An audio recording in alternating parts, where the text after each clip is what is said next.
Hello, everyone. Welcome back to the Triple Play Podcast. This is your host, Danielle, and today I'm joined by Jake Nichols and David Wilson, and we have a lot to talk about on this week's show, especially with Tennessee, the Tennessee football Vols getting their first loss of the season. That's an 11-game win streak that has been snapped. I almost forgot what it was like to talk about Tennessee losing. I feel like it's been almost a year since it's happened because it has been almost a year. But it's been a great ride for Tennessee so far. But their first loss of the season did come on Saturday, 45-38 in double overtime at Texas A&M, a very strong team that they were playing against, a tough place to play in at Kyle Field. But Tennessee once again had to make a comeback in this game. The Vols were down 28-14 heading into the fourth quarter and were able to tie it up with under a minute to play. But with 4 seconds left, A&M had the chance to win it on a field goal, but it went sailing completely wide left. I didn't think it could go that far left. No. It was insane. But so they missed the field goal, sending it into overtime. Field goals kept both teams alive in that first round of overtime to take it into the second. But a touchdown followed by an interception from the Aggies sealed the deal, snapping that 11-game Vols win streak like I just mentioned. So needless to say, the Vols struggled most of the day, but that's kind of been the story with Tennessee this season, especially with turnovers in this game. There were 7 turnovers for the Vols, almost unheard of with this team that we've seen so far with Team 120, but they were able to stay in the game somehow. They were never completely out of it, but did you ever rule them out? Yeah, I'm going to say that once Trevor Knight had that read option all the way to the end zone in the fourth quarter, I was like, oh, man, it's over. There's no way they could come back from all of this. Somehow A&M still gave us the game, honestly. They gave us a chance to get back into the game whenever they fumbled it into the end zone for a touchback. Then everything changed. I mean, who knew if we would still have enough pixie dust, as everyone's calling it, to come back and win the game. But like you said, with 7 turnovers and the 7th one ending the game, no one's going to come back from that. Yeah, I'm the exact same way. Whenever Knight scored, I was just thinking that was the absolute nail in the coffin, that was it, that there was no way that we would be able to come back from this. Looking at the scoreboard on the TV, I was remembering back, I was at the Georgia game, and I thought back to how we were down 10 going into the fourth quarter. And I remember thinking at the Georgia game, okay, Tennessee's down 10 points. And at this point, probably not going to be able to come back, but hey, it can happen. Fast forward to the A&M game, there's change left on the scoreboard. I'm thinking that there is no way in the world that they can make anything happen. Maybe one score, but to tie it up and send it into overtime, unreal. Yeah, I agree. And I'm the same way with Trevor Knight play that he made. I remember sending a text to a friend, and I said, well, that's the dagger. Yeah. And then a little later on, I sent that text to my dad, too. But I think I sent it to my dad. I don't remember. But I got a text back from someone that I sent that to, and they were like, well, maybe not just yet. They're like, there's a little bit of faith left. And I'm like, you're crazy for having faith. Like, just don't do it. It's not going to happen. But, I mean, Alvin Kamara, I'm going to talk about him a little later on in the show. But what a performance. What a guy. This was such a great day for him. Fantastic performance. It was more of a debut for him than he has had in his Tennessee career so far. He showed why he went to Alabama in the first place and why Tennessee recruited him so hard coming out of that. But, I mean, in Jalen Hurd's absence, a lot of people were saying going into this game, Tennessee doesn't have all of these defensive players. They've got Cam Sutton out. They've got Jalen Reeves may have been out. But a lot of people were saying that, obviously, a big offensive loss would be Jalen Hurd. No one thought enough about Kamara to really put him into that slot to be able to perform and step up the way he did. And you've really got to give credit there. I agree. And, it was just – there were so many things just packed against the Vols in this game, and I think they were able to face adversity in a fantastic way to where they could get the win. So on a scale of 1 to 5 stars, how do you rate this Tennessee performance? Oh, max, I give them a 3.5 star. I mean, you can't, like we've been saying this whole show, 7 turnovers, you can't win a game if you turn it over 7 times. Now, in double overtime, I think we had a legit chance. Even though A&M scored a touchdown, we still have some momentum.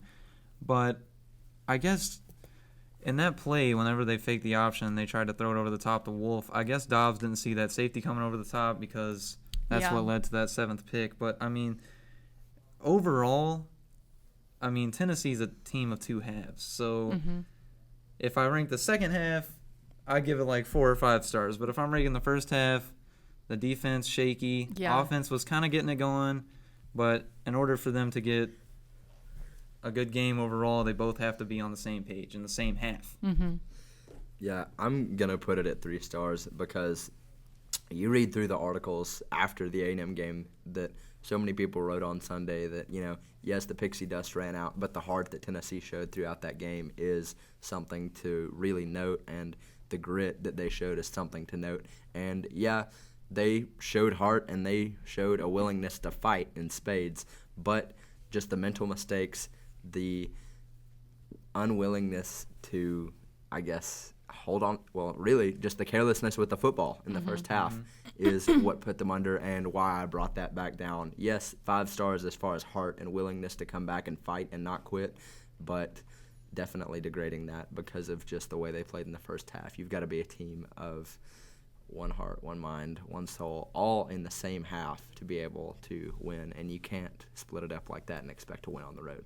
Yeah, and I agree more with you, David. I put 3.5 stars, and everything you listed were the exact same reasons that I gave for the 3.5 stars. 7 turnovers, a ton of drop passes. I could just hear Herman Boone from Remember the Titans just yelling at Petey, and I just saw Petey like in a Tennessee jersey. It was horrible.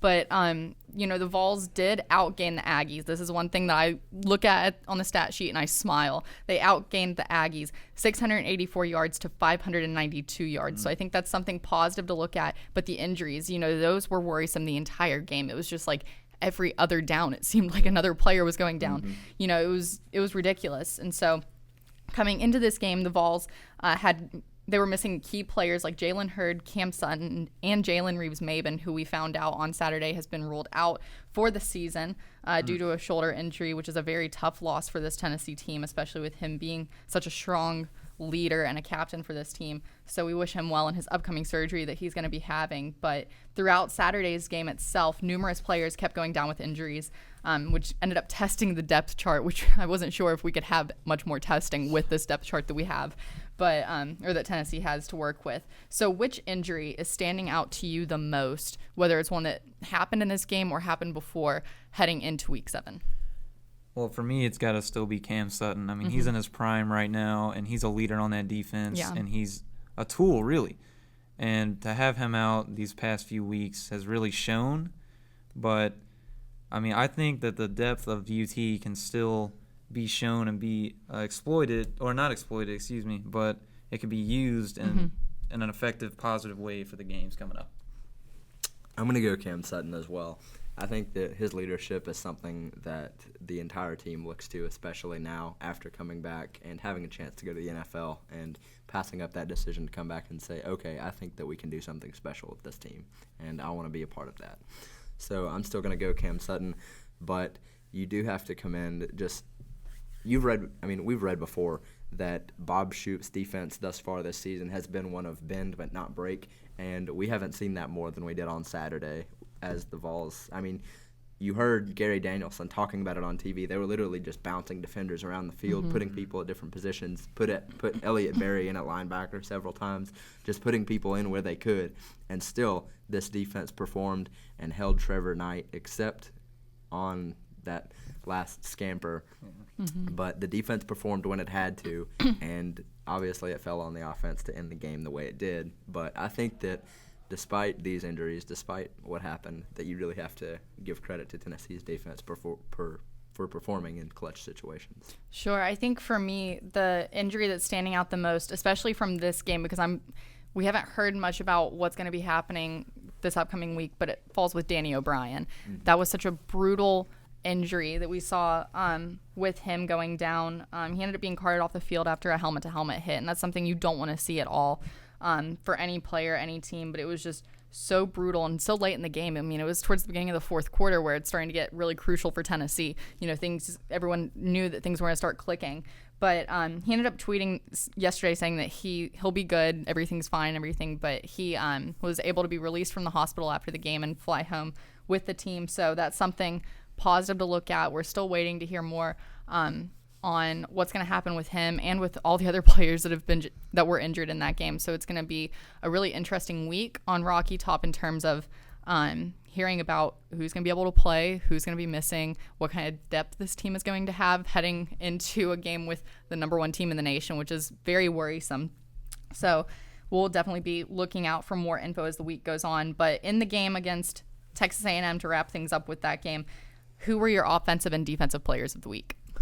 I had Kamara as the offensive MVP for the game. I mean, he had over 100 rushing yards. I think 161, if I remember correctly, receiving yards, and 3 touchdowns with all of that. A breakout performance for him. Really stepped up in Jalen Hurd's absence. Really just supplemented this offense. Scored the game-tying, I believe, touchdown in the last minute or so that sent it into overtime, and really just performed well. Now, I will say that he had his own kind of Jalen moment, if you will. If you look back at the Georgia game, Jalen Hurd fumbled as he ran into the end zone, hit by a Georgia defender, fumbled, gave the ball back to the Dogs. And then, like that, Kamara fumbled after a long run against A&M early in the game, and that gave the ball back to the Aggies, giving them some serious momentum. But he definitely overcame that later in the ball game and really stepped up. And so I think he's my offensive player. Defensively, I had who did I have? Malik Foreman. Just the grit he showed. Without him punching out that last ball out of Travion Williams' hands, Tennessee wouldn't have had a chance to come back with that touchback at the end.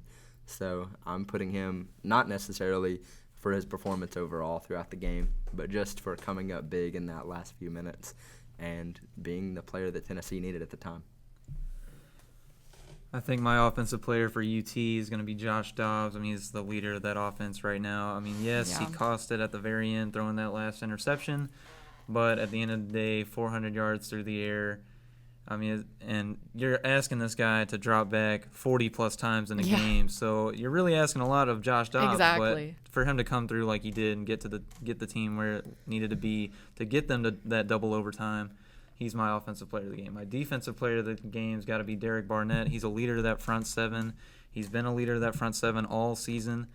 I believe he got a sack that game too. He did. So he's been a leader of that defensive front seven all season, especially in the second half. You really see it, and then the commentators also see it too. And he's my defensive player of the game. I think you both have really good picks there. For me on offense, I obviously had Alvin Kamara. I mean, the guy was unreal. In terms of rushing, he was the leader there with 18 carries for 127 yards with 2 touchdowns. And like you said, Jake, in receiving, he was stellar also. 161 yards on 8 receptions with a touchdown there. One of those being the one that tied up the game with 41 seconds left. So, I mean, he was fantastic. This was definitely the performance that he needed in Hurd's absence to really show that he means business and he is the real deal. So he might be small, but he's very powerful. So, and that could be very helpful with this Tennessee team. But in terms of defense, I'm going to go with the same guy I've talked about every single week, Colton Jumper. What a guy. I still just don't see how people were giving him so much flack early on. It's heartbreaking to think about. But in this game, he had 10 tackles. 7 of those were solo tackles. So, I mean, another stellar performance. He's really stepping up. And Butch Jones says it week after week that each week it seems he has his best game. He just keeps getting better. And I think he's really starting to see how he can step up and be a leader in the absence of so many key players on defense. So I think it's just big for Colton Jumper to be jumping into situations. I know it's a horrible pun to say, but, you know, hey, my puns are 10 out of 10, kind of like today. But, you know, yeah, it's just great for Colton Jumper. I think he did well, and we could expect to see so much more out of him heading into this next week against Alabama. So the Vols stand 5-1 on the season so far, 2-1 in the SEC as they prepare to host number 1 Alabama this Saturday to finish off a tough 4-game stretch. This has been one of the most brutal stretches in Tennessee football that I've seen in a very long time. So for the winning edge in this game, does it fall with Alabama being the easy favorite going into this game since they are number 1, or do you see the winning edge coming with Tennessee, the home team in this matchup? I'm gonna go ahead and play devil's advocate here. I'm gonna go with Tennessee because I think that with the way this team has played so far this season, yes, they are a team of 2 halves, and they come out in the first half sluggish. They look tired, and then they power back in the second half and make it a ball game. But I think that after an A&M loss like that one, with so many injuries coming back, playing in front of the home crowd in Neyland, coming back. I think that what most people see as a disadvantage, all those injuries, a loss at A&M, who many think now is probably not as good of a team as they thought before. A loss at A&M, coming back. I think that what many think is a disadvantage is actually an advantage for Tennessee. They come back with a chip on their shoulder, a look of vengeance in their eye against the top-ranked team in Alabama, and I think that they are looking to topple the tide now more than ever. Yeah, I got to give my advantage to the Vols. They're playing at home at Neyland. That place is going to be rocking. Everybody knows it. They're coming in with a chip on their shoulder, as you said. And, I mean, I think they have something to prove now. A top 10 matchup against Bama, the biggest. It's the rivalry of UT-Bama. I mean, that's the biggest rivalry in college football. So they really have a chip on their shoulder to prove that they can beat a top 10 team. Yeah. And why not do it in front of all your home fans? Yeah, I agree. I think yes, A&M was a big game, but if there is a statement game to be had this season, it is Alabama. Yeah, I would agree. For me, though, I'm saying the winning edge falls with Alabama. But I'm not saying Alabama's going to win. Okay. There's a difference between the prediction of the winner and the winning edge. I think right now Alabama has the winning edge because things are just going their way. The tides are turning for the tide. That's the only way to look at the season. One game on point today. You know, I try my hardest. But they're coming into Neyland, which has been a very hostile environment. You can ask Florida what they think about that. But, you know, I think this game, no matter how you look at it, it's going to be an interesting one. With the injuries, yes, that's going to be interesting. But with the talent that both teams have, I think that's also interesting. Absolutely. Like I said with Colton Jumper, I expect him to have another big game. But I really am so excited to watch Kamara play against this team. I can't wait to see how he's going to be able to run the ball against this Alabama team. I'm worried in some aspects as well because Alabama is good on both sides of the ball. They are stellar on both sides. So, you know, it would be great to see Tennessee beat the number 1 team just so they can keep moving up in the rankings. But it's tough to pick against Alabama. But do I think the Vols can win it? Sure. But do they have the winning edge going into it right now? Absolutely not. I think it falls with Alabama. Okay. So that game, like I said, that's going to be this Saturday here in Neyland, right here in Knoxville. It's going to be the biggest game of the season for Tennessee so far. Everyone said that Florida was big. This is Florida times 20 probably. But that game will kick off this Saturday at 3:30 on CBS. SEC Nation will be in town for a live broadcast from the Hill right on the Ayers Hall lawn. And that's going to be at 10 a.m. on the SEC network. If you can't make it here, be sure to tune in for that. And so let's go ahead and talk about SEC football real quick. The AP rankings came out today instead of yesterday because there was a game that had to be played yesterday for college football, but we'll talk about that in a second. But in the rankings, there are 7 teams that have made it into the rankings this week from the SEC. Bama at number 1, Texas A&M at number 6, Tennessee at number 9, Ole Miss at number 12, Florida at number 18, Arkansas at number 22, and Auburn rounding out the SEC counts at number 23. So out of the SEC games that happened this weekend, which one stands out to you the most? I think Alabama, Arkansas, just because it really tested Arkansas to see if they could play a big game on the big stage too, prime time, and Alabama just took care of business as usual. I mean, they've been on that stage before, so it really, I mean, for Arkansas to put 30 points on Bama, though, that was still kind of surprising to me. It kind of wonders what Tennessee could do against that defense at home. But the SEC game has got to be Alabama-Arkansas for me. Yeah, I'm going to go Alabama-Arkansas as well because, I mean, Alabama's defense played well again. Arkansas's offense, I think it said that Austin Allen went threw for 400 yards, 3 touchdowns. So definitely a big performance from him coming in wake of his brother, Brandon Allen. But I think that they really showed that Arkansas can play when it needs to, but that Alabama's defense is just too dominating to really be stopped, especially with Fitzpatrick's interception return. I think we really saw just how dominant Alabama's defense can be when it really needs to come in clutch. He had, think about this, 100 yards and interception return weave through Arkansas's defenders, took it to the house. Just a dominant performance there for Alabama. But I do think that another game that people need to think about, not necessarily the biggest from the weekend, big as far as geographical impact, was the Georgia-South Carolina game. They had to move it to Sunday, obviously, because of Hurricane Matthew. But let's look at the stat line here for Jacob Easton. He threw for 29 yards total. Mm-hmm. So, and, I mean, you look at that, and, you think that, Georgia, obviously, they played well otherwise. They rushed well, ran for over 350 yards, which I think is a big time, especially considering how Chubb and Michelle have done so far this season. But, obviously, Easton is projected to still do well, but 29 yards, that is an all-time low for Georgia in a long time. And I think it's something that people really need to think about going into this next week. For me, I also picked the Alabama-Arkansas game. I think there's an echo in the room today with all of our picks. But, that was a big game for Arkansas despite the loss because that was a tough game in Fayetteville. And a lot of people wouldn't say Fayetteville is the toughest place to go into and play a game. But for them to be able to keep it within 19 points against the number one team in the nation, I think that was good. But, Alabama was the obvious favorite heading into this. Arkansas put up a solid fight, and they were only outgained by Alabama by 44 yards. So that's really impressive. If Arkansas can stay with Alabama like that, makes you wonder if Tennessee can too. Mm-hmm. So I think that game itself raised a lot of questions going into this matchup between Tennessee and Alabama this weekend. So it was a very good showing by Arkansas despite the loss. But one thing that has been talked about a lot this past weekend in college football was Hurricane Matthew, with it hitting a large chunk of the southern coastal states last week, including the one that everyone's talked about, Florida, since that was the main part of the storm. But a couple of games were postponed or moved, like you had said, Jake, including the matchup between LSU and Florida. So everyone's been talking about this game since there's no prediction right now as to when it's going to be played. How do you guys feel about the postponement of this game?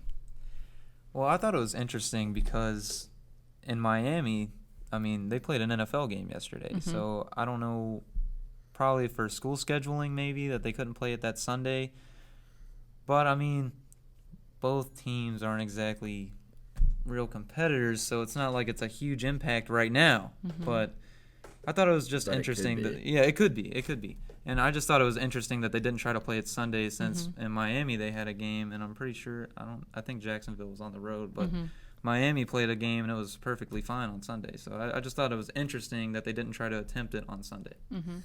Yeah, I think it was definitely intriguing. Obviously sparked a lot of outrage on social media. If you scroll through there, several fans going off about either the insensitivity of the people that are talking about how they should have played it, or how people who are talking about how they should have played it are going off, Florida and LSU, they both just want to try to get out of this game. And, it's an interesting concept to think about.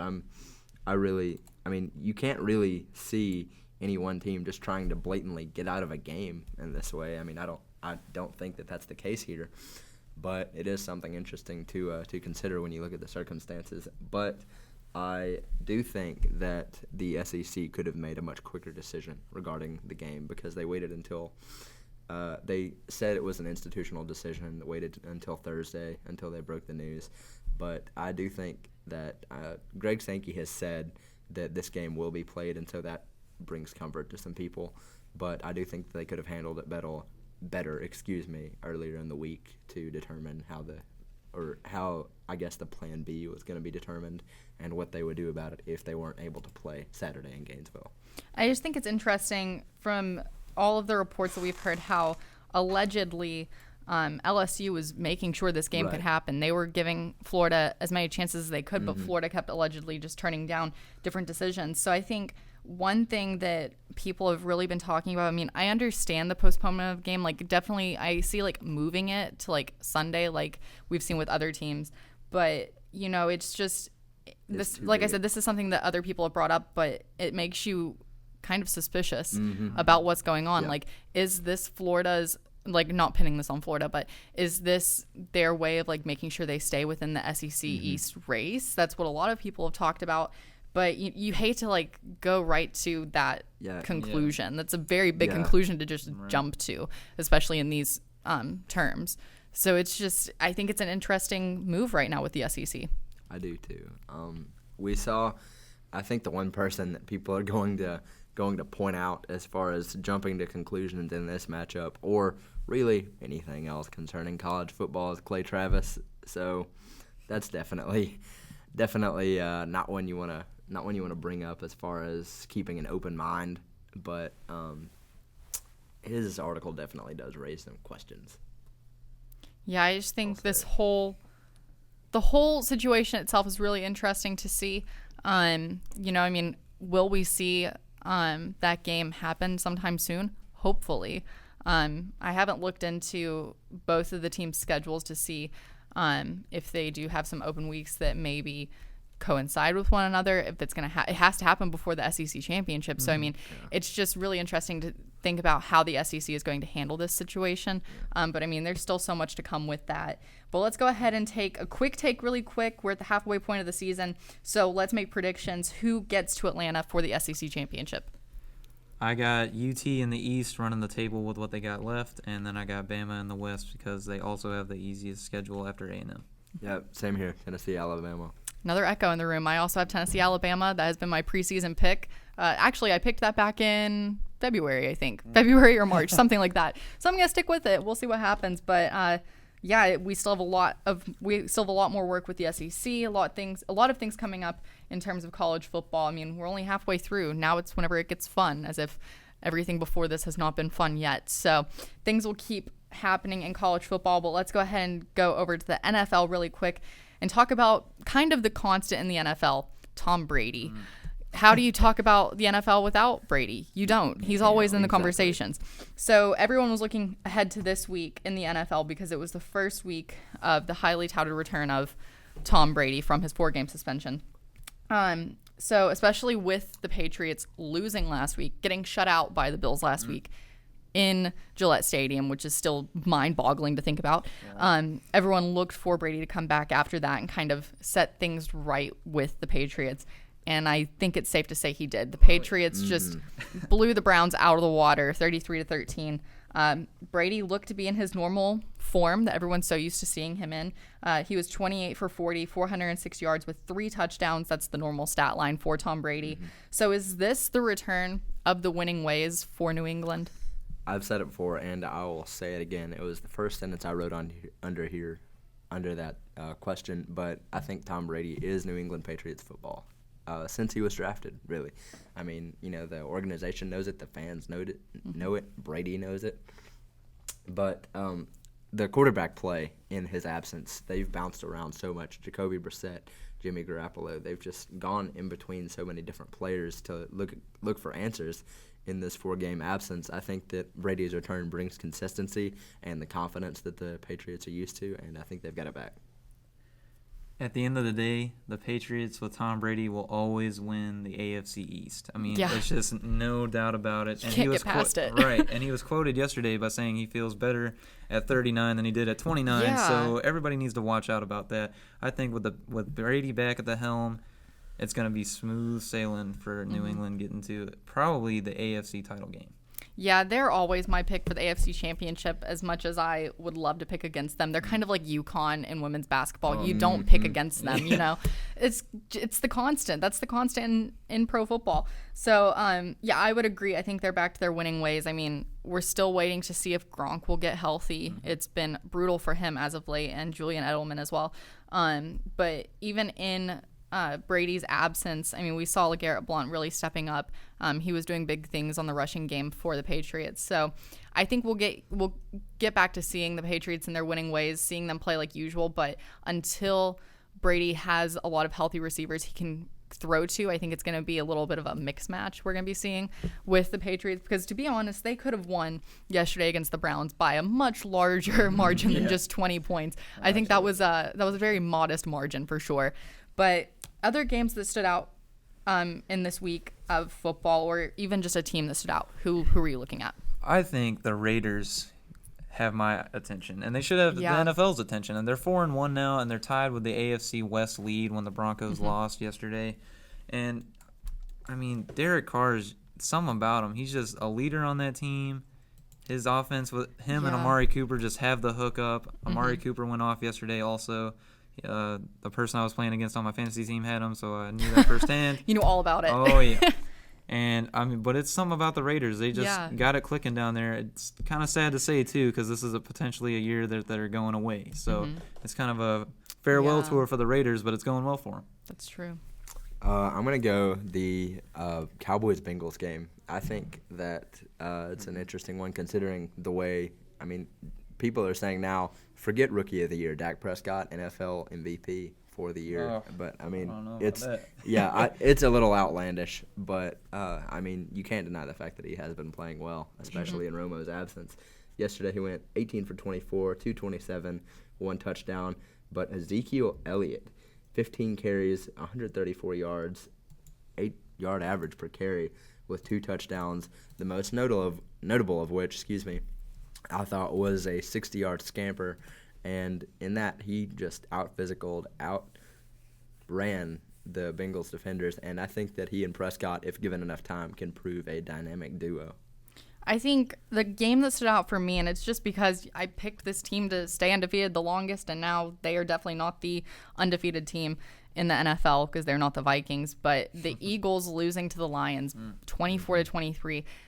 I said last week, Carson Wentz, this is his show right now because he was having a great start to the season, especially after the Eagles beat the Steelers like they did a couple weeks back. But in this game, I saw so much struggle out of him. He was 25 for 33. That's great in terms of completions with 238 yards. But he had 2 touchdowns and interception, and he was sacked 3 times.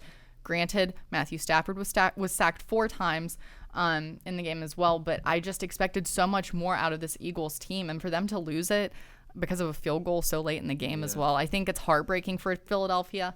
But that's the game that stood out to me because this Eagles team, despite this loss, I still feel that they have a ton of there's a lot of heart in this team, and they have a really good chance of taking it further into the season. We could see them in the playoffs easily. They have just a lot of potential, and I'm excited to see this Philadelphia team. I think they have a lot of things going for them. Rushing was really slow for them yesterday, not as slow as the Lions were. I mean, they almost had twice as many. Well, not twice as many, but they had more rushing yards, So I just think this Eagles team, that's a team to watch for sure, but that loss was very surprising. Going over to another sport really quick before we sign off for today, the MLB postseason is still going on, and we have one team in a championship series so far, and that is the Toronto Blue Jays. They beat the Texas Rangers 3-0 in that series. It looked easy for Toronto, and that's kind of weird to say with Toronto baseball.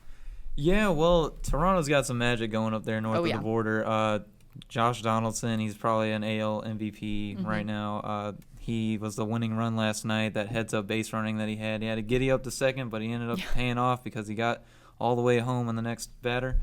And, I mean, that whole series was just kind of more of a head-scratcher for Texas because Cole Hamels and Yu Darvish, typically they don't pitch as bad as they did. They had some bad outings, but Toronto just took care of business when they needed to, and now they're in the ALCS like they should be.